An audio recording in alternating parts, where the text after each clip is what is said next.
L'épisode 3 de House of the Dragon a accordé un peu plus temps d'écran à la famille Lannister, notamment aux jumeaux Jason et Tyland, incarnés par un seul acteur, Jefferson Hall. Savez-vous que ce dernier était déjà présent dans Game of Thrones?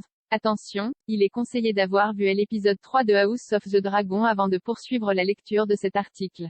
House of the Dragon a aussi droit à ses jumeaux Lannister.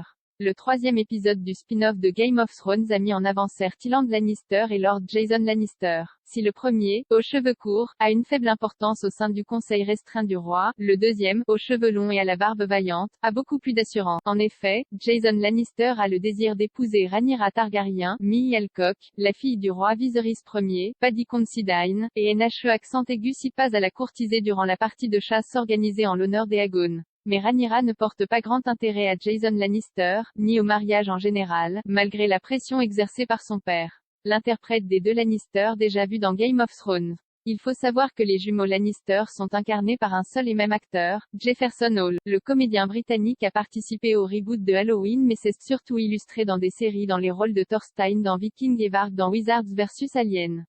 Mais il est aussi apparu dans Game of Thrones. Jefferson Hall est non seulement le premier acteur à interpréter deux rôles différents dans l'univers, mais aussi le premier à jouer dans les deux séries. Il faut remonter 11 ans en arrière et revoir le 4e épisode de la toute première saison de Game of Thrones. Dans ce chapitre intitulé Infirme, bâtard et choses brisées, Jefferson Hall incarne Ser Hugh du Valet, l'ancien écuyer de Jon Arryn, ancienne main du roi Robert Baratheon. Nouvelle main du roi, Ned Stark, Sean Bean, cherchait à l'interroger au cours de son enquête sur la mort de son prédécesseur, qui connaissait l'existence d'un fils bâtard de Robert Baratheon. Mais Ser Hugh du Valet, à peine adoubé chevalier, est tué dans une joute du tournoi organisé en l'honneur d'Eddard. Et le chevalier responsable de sa fin prématurée n'est autre que Ser Gregor Clegane, Conan Stevens, alias la Montagne. Ser Hugh du Valet fait donc partie des premières victimes de Game of Thrones.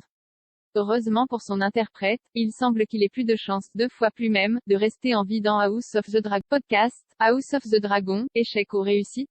On débriefe les premiers épisodes du spin-off de Game of Thrones. House of the Dragon est en diffusion sur OCS en France.